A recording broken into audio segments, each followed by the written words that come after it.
Will Florida State end up getting out of the grant of rights? You are Locked On Seminoles, your daily podcast on the Florida State Seminoles, part of the Locked On Podcast Network.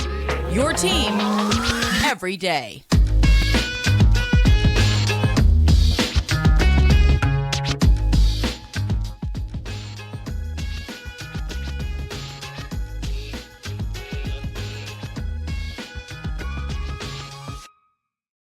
Welcome back into another episode of Locked On Seminoles. I am your host, Brian Smith, and I have brought on Kenton Gibbs today, Locked On ACC host. Thank you for joining the show today, sir. And we're going to talk about the topic that is, quite honestly, the biggest one in college football today, the grant of rights, all the numbers and all of that stuff. So it's going to be interesting. Today's show is brought to you by Gametime. Today's episode is brought to you by Gametime. Download the Gametime app, create an account, and use code LOCKEDON for $20 off your first purchase. So, Kenton, first off again, thank you for coming on the show. Make sure that you let it rip, man. I'm as confused by this as anybody, and since you run the ACC podcast, it's broad. I'm sure you've talked about it many times. I'm just going to kind of open it to you.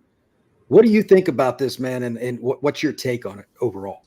Well, first thing first, I'm excited to be here, right? Noles fans tell us how much we hate the Noles, so much on Locked On ACC. But again, I try to tell people all the time, I have always loved the Seminoles. The Seminoles have always been one of those teams in the ACC for me that watching them play was always a joy of mine, because I grew up in Big Ten country in Detroit, Michigan. And so, you know, when you got to see Florida State up there, it was a primetime game. They were playing some primetime football. And when I was growing up, that was the Bobby Bowden era into the Jimbo era a little bit. You saw dominance. You saw a really good to great team depending on the year. And so, you know, always a big fan. But with that being said, these conversations are very hard to nail down if you're not in the room, because so much bad information is flying out. So much fake news is flying out everywhere. For example, there were multiple outlets that ran the story saying that the ACC had dropped their lawsuit and agreed to allow Florida State to buy back their media rights. And that's not true. You know, that has not happened in the way that many people are speculating or we're sharing that it had happened, in terms of like, hey, you can buy it back. And even if that were the case, we still don't know the number, right? Like, because even if the biggest thing that I think a lot of people need to realize here is, I'm telling you right now, my ears to the streets, I have connections to the tippy top of the ACC. And everybody is either very tight-lipped about this because they don't want to share information, or what's much more likely is the only people that know the direct numbers are the people in the room when it happens. And they're not willing to share exactly what's going on right now. And I think the biggest thing that we're looking at is, again, if you are a fan trying to pay attention to see how much your team is going to have to pay to get out, in this case for Seminoles fans, I would simply say, sit back, relax, let it play out. Because a lot of these folks are telling you, I got the numbers, I know what the number is, and I refuse to reveal my source. Their source is Andy Air. You know who Andy Air is? That's when you get a blown coverage. Andy Air is back there. They trusted Andy Air to cover the deep half because they were playing the middle of the field when they were supposed to be in cover two. That's who their source is. Okay, it's Andy Air. They don't know what they're telling you. They know about this thing, and I'm not saying that at purporting that I'm the arbiter of all sources in the ACC, because I'm sure that there are people who have, you know, connections that may be willing to give them numbers. But what I'm saying is, the numbers that I've heard have varied as much as this: 30 million a year, 90 million overall, 150 million overall, 240 overall, and they won't get out for anything less than 300. So I want you to think about how drastically different those numbers are, right? Like 90 million in total to get out and 400 million, those are entirely different. Those aren't, you know, just like that's a simple accounting error, and that's how we ended up with those. No, people are not being honest here, because the amounts are not known. And also, and this is the last thing, and I'll toss it back to you, the reality of what's being reported by every reliable source is that the biggest battle right now is which legal battle are they actually fighting? Because there's a case in Florida that was initiated by Florida State against the ACC, and there's a case in North Carolina initiated by the ACC against Florida State. And right now, the biggest battle that's happening that most people will not tell you about because that doesn't get the views and the clicks. What gets the clicks is 90 million and your team is gone. The reality is the biggest battle that is currently playing out and will have the largest bearing on what happens here, which case gets put on pause or which case is deemed like, hey, this is an actual case. The case in Florida, the case in North Carolina, because that jurisdiction, it plays heavily into what may happen here. I think you're going with the word bias is what you're looking for right there. Yeah. And that's a problem because, look, the people here in the state of Florida, I'll just use this as an example, and I'm sure it's the same where you're at. You know, North Carolina's a different deal. I mean, politically, socially, all that. But the people in Tallahassee, remember now, the state is run through Tallahassee. Happens to be Florida State is there as well. Those people aren't going to do well in the next voting opportunity if this doesn't go well for Florida State. Let's not kid ourselves. There are people that have Florida allegiances, UF, I mean, and that are kind of privately rooting for Florida State to do well here because they still need the votes to somebody that is garnet and gold. Yeah. So this is a big deal. To that point, I've heard some other goofy numbers and I saw some things thrown out. The first thing I thought was what you just mentioned. There is no way on God's green earth that those numbers immediately trickled out of that meeting. Zero. Yeah. Come on, bro. Because this case changes college football because once one team, this case Florida State, walks out the door, what do you think Miami, Clemson, North Carolina, all those schools are going to contemplate in some capacity, and they are in backdoor meetings, what they can do. Yeah, for sure. For sure. So I would argue this, and I would say this. Florida State, as much as, you know, we tell Seminole fans on Locked On ACC, hey, you're just like everybody else in some regards. This is the one regard where they're different. Florida State has money that those other teams, with all due respect, they just don't have. If an out to Florida State is provided at that $30 to $90 million range, if that's what happens, if that's the number, which again, don't y'all sit here and lie on Kenton and Brian Smith and say we gave you 30 to 90. I'm not saying that. What I am saying is, if that number turns out to be the number, then yes, we could see multiple teams leave. However, if it ends up being 30 million per year, that is remaining on the grant of rights. Even if Florida State is to muster that money up, all these teams cannot. All these teams, you're talking about Miami, and I know Florida State fans are going to love to hear this one. Miami don't got that kind of cheese. Those kind of greenbacks are not readily available to that university. Clemson, I don't know. North Carolina, definitely not. Virginia, definitely not. NC State, definitely. Nobody else. It's like those articles that are like, here's how we paid off all our student loan debt and bought our first house. And then the article goes on to say, well, they only had $10,000 in student loan debt and their parents paid off half of it and they got a job working at mom and dad's firm making mid-six figures.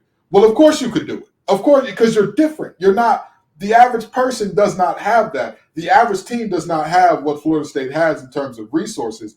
But I do agree that it changes the dynamic in terms of if teams look at their contract and say, well, wait a minute. The SEC is way ahead of us in the Big 12. I want out. Well, where's my out? Well, look at that case. Look at the Florida State ACC case. Well, did the Big 12 did they have a bad deal somewhere along the line that hindered the money? Possibly. And then you go ahead and say, okay, well, now it's time for me to get out. And in terms of any team that's in the Big 12 still, that could potentially, again, if that lower number comes out, go ahead and have that. And if that higher number is the number, everybody stand put. If you see $400 million as the buyout, nobody is moving a damn inch. Yeah, I agree with that. Speaking of numbers, we got to pay some bills right here. Gametime. Make sure you check out the Gametime app. This is an opportunity for y'all to get busy and find some good seats. I know that a lot of things are going on. Get ready for the NCAA tournament. That's something I need to check off my own personal bucket list. You can do a lot of different things. Right now, Gametime is the fastest and easiest ways to get stuff for music, comedy, theater, etc. If you want to get $100 off, you can get the big Gametime ticket code Vegas100. You can also do different things that I like on the app because it's quick and easy. You can see where your seats are I'm not the most patient guy, and I'll speak for Kenton. I know he's probably not the most patient fella either. You have to be able to find out where you're sitting if you're going to buy something, so make sure you check it out. Take this guesswork off buying tickets with Gametime. Right now, all Gametime users get $100 off with the big game ticket. Use code Vegas100. Terms apply. Download the Gametime app and use code Vegas100, VEGAS100 for $100 off. If you want to find out what's going on with sports, comedy, or anything else, check out Gametime. All right, Kenton, this is a more fun subject for you and me. We talked about this quite a bit before the show. It's a topic that is always a big one in any level of football, and that's quarterback play. Right. For whatever reason, things kind of go in cycles. One year, you got in a league 8-10 guys that are seniors and they bolt. Their eligibility is up. This is a different era, though. Because of the portal, Miami sees Van Dyke. He transfers out. He's got another year. They get Cam Ward. You got guys like Klubnik still coming back. You got Calandry up in Virginia. We got a really wide girth of different experience levels, not only overall, but at their school or not, that are still talented. I'm going to give you the floor here. Could you give a synopsis of your expectations this next year for quarterback play in the ACC, including DJU at Florida State?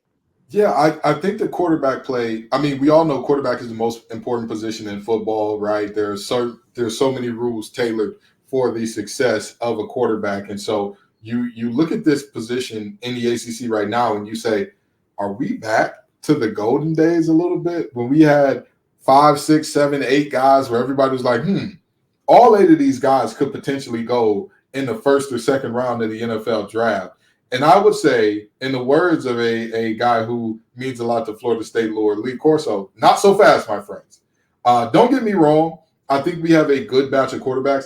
It's just that there's so much to prove by almost all these quarterbacks. And on top of that, a lot of people don't realize the transfer portal works out for certain positions in a way that they can come in and have an instant impact, so long as they don't have to mesh and jive with what everyone else does. I was waiting for you to say that.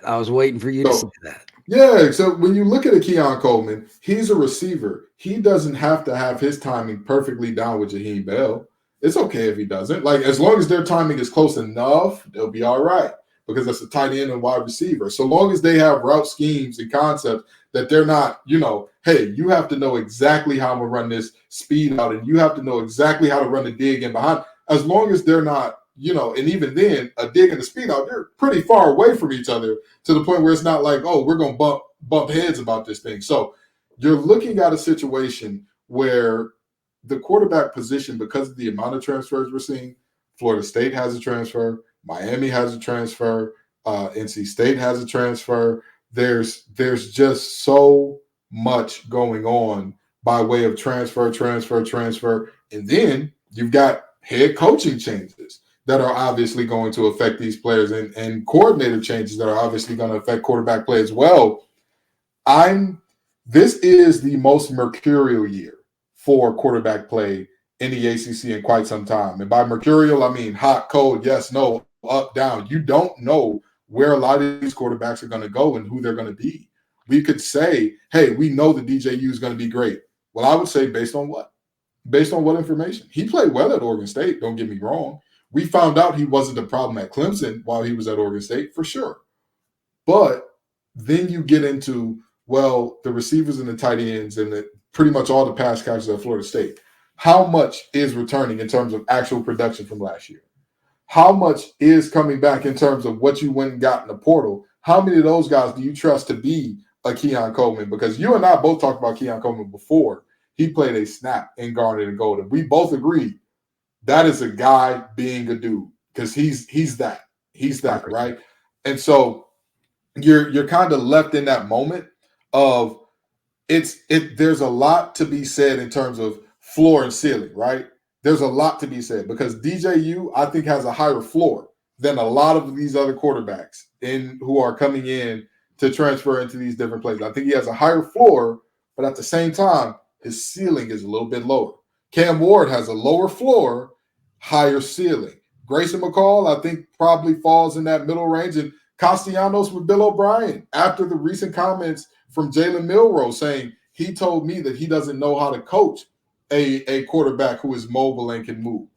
Well, if you take away Castellanos' ability to run, if you take away his ability to extend plays, if you take away that magic from him, what do you get? And granted, I want to take that with a grain of salt because while he said that, that is the same coach that coached Deshaun Watson in the NFL. So, you know, it's a lot to be said in terms of, I think quarterback play will be good, but this will not be it could be a banner year for quarterbacks, for quarterback play via the ACC, but I wouldn't bet my house on it. I wouldn't say, hey, book it right now. DJU, Cam, Haynes King, Tony Calandra or Tony Muskie, whichever Tony they got starting for Tony Elliott. They got way too many Tonys in UVA. You know, I'm just saying. But regardless of who's starting up there, they're going to be a dude. You know, we got I love Drones at Virginia Tech. He's going to throw for 3,500. This is not a year where you can look at it and say that the same way as it was when you had Jordan Travis and Brennan Armstrong and you had Jordan Travis, Brennan Armstrong, Devin Leary, all these guys that were going into their schools year 2, 3, 4, and it's like, hey, we all are trusting this guy. Kenny Pickett was still in college at that time, and you're like, hey, all of these guys are going to be dudes. I don't see that type of quarterback play coming out of ACC, but I can see a scenario where multiple quarterbacks have phenomenal years. I think DJU might have the most consistent barometer for what people have told me, yourself included. He's above average, but to say he's more than that, you got to prove it. And your point, and I've said this on this podcast, I don't get good results with what people think because they don't want to hear it. You can't lose Johnny and Keon and have the same wide receiver corps. I'm sorry. Right. And they're bigger guys. They don't have the bigger guy that just goes up and snatches it. Like some of the catches they made last year, like there's nothing you can do about it as a DB. So you can't go 6'7". Their average height between those two. The average height between those two, I believe, was 6'5.5". You can't coach that. Yeah. You can't. That's not. You can go into the portal. You can go into high school recruit. You cannot coach two guys that can do that, and both are running sub 4.5. Like that's just not something. That's God gave it to you or he did. So the two guys that I find interesting beyond DJ, I think everybody's kind of like wait and see mode. Let's see what Florida State spring ball, and that's fine because it's fair. Mm-hmm. I also trust Norvell to go out and get somebody else in the second spring portal, which is the 16th through the 30th of April. Those dates are important. But the two guys that are interesting to me are Haynes King at Georgia Tech. Yeah. He's got a big arm and he can run. Yeah. And then the other one, I mean, it's just because I'm fascinated with it. It's Cade Klubnik at Clemson. You and I talked about him. Let's start with him real quick, and then we'll get to some more quarterback stuff and polls after the break. But what is your thought on Cade Klubnik and Clemson? What do they got to do to not implode? You know what's so interesting? I love the fact that we're talking about this on Locked On Noles because it shows you're a student of the game. You do your homework, right? The game between the Seminoles and Clemson has decided the conference champion in each of the last, I want to say it's about 10 years or so, except 1 year. I believe the 1 year that Pitt won it was the only year that the winner of this game did not then go on to win the ACC. So I love that we're talking about this because at the end of the day, Clemson's season is going to come down to Cade Klubnik. They are losing a lot, and they are not replacing it via the portal, which means those players are going to take some time to have to grow up. They're going to take some time to have to learn how to properly fill in that role. You're going to see a defensive line that does not have the multiple stars like we've seen in the past. You're going to see a linebacker core where, I mean, for years, for literal 2-3 years, Barrett Carter and Jeremiah Trotter Jr. were stalwarts. We thought that Skalski and Boulware were bad guys until those two showed up, and we said, no, that's real. That's the real. No offense to those two, but this is it. These are the guys. And so they were great. So their defensive backfield looks fine, but you go to the offensive side of the ball and you say, other than Maffa, who do you trust? You got Maffa, you got the slot receiver, I believe his last name is Williams, and then who else? Who else? Well, I mean, they've got a lot of like Tyler Brown was the freshman that came on the scene, but he's listed at 5'11". I don't even know if he's that big. He can go. Yeah. But how often are you going to rely? We talk about this too. Those 5'9" to 5'11" guys that are 180 or less, how often are they going to be able to go through an entire season? He went through 13 last year when he stay healthy.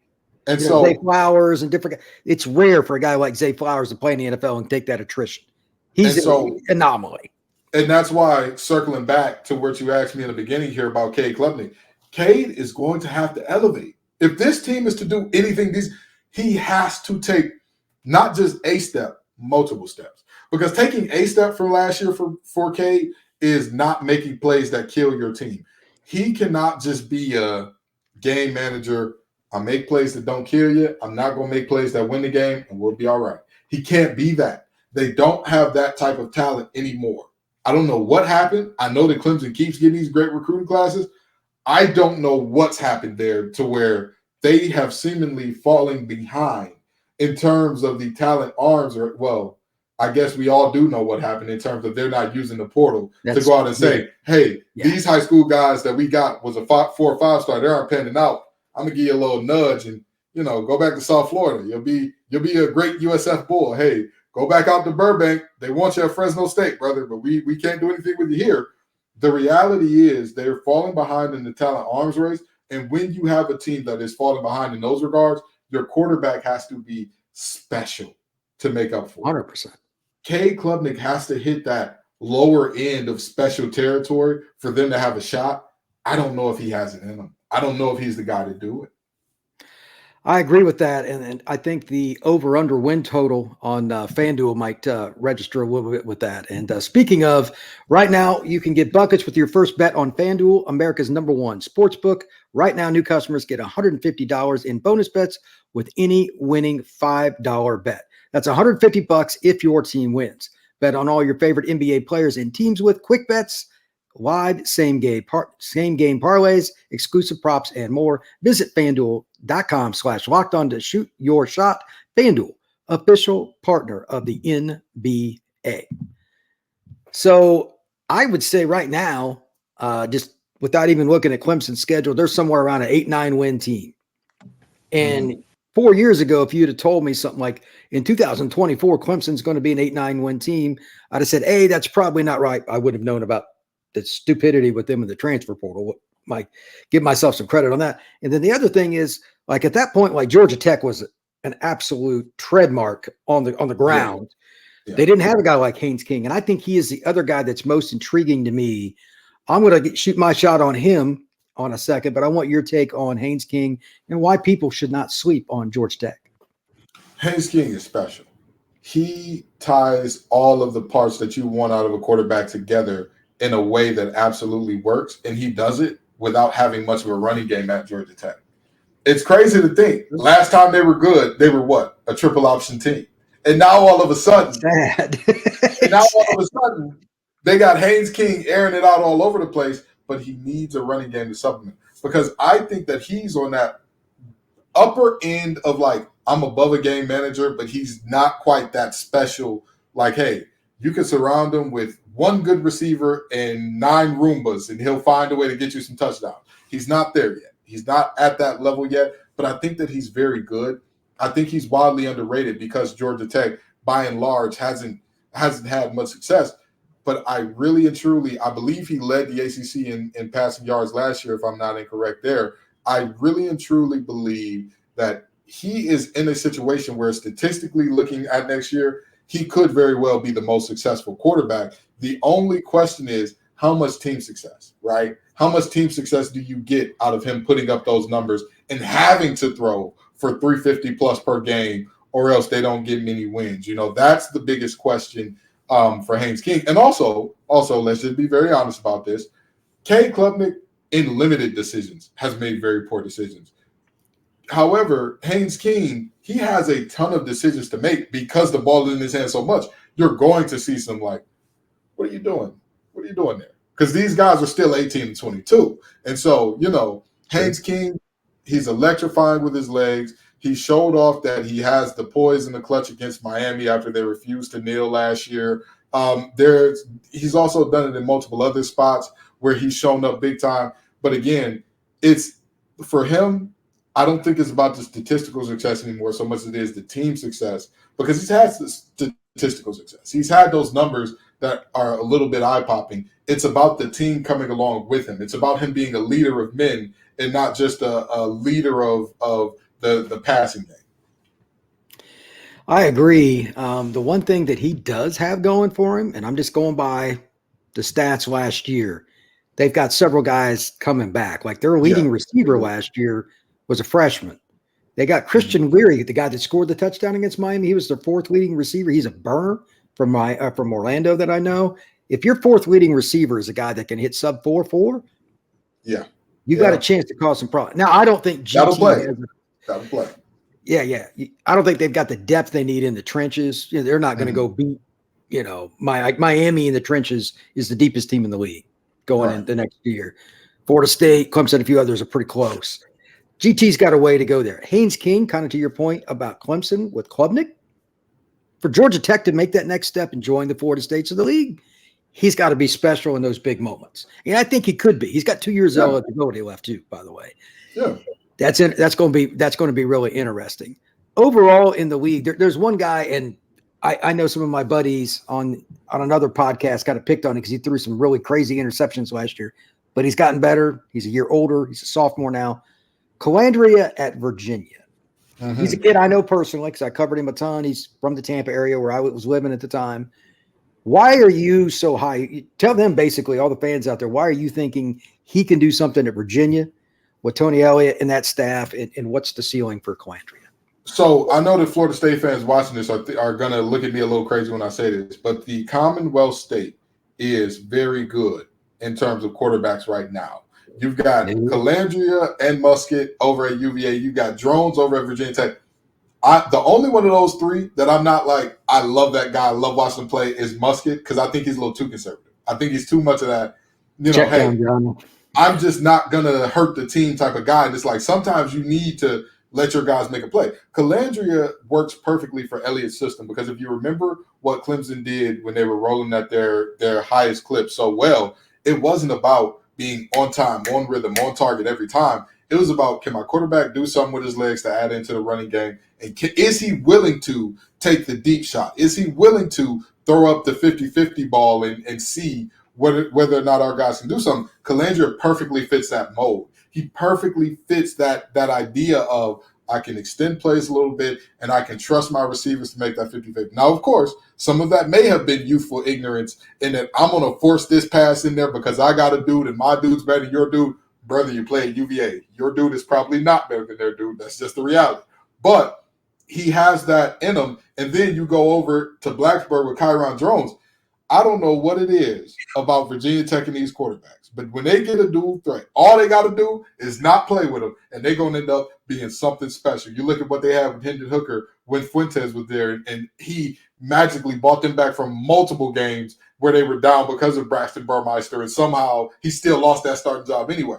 I think that Pride knows better than that with Kyron Drones, and so he's a guy that he is just a freak. He can do it all at a high level. Some people would say he's a little bit of a poor man's Cam Ward, but I disagree because I think in terms of a runner, he's just an amazing tackle breaker with both his strength and his athleticism. But again, Florida State fans may not agree because last year when y'all saw him, y'all laid it on him thick.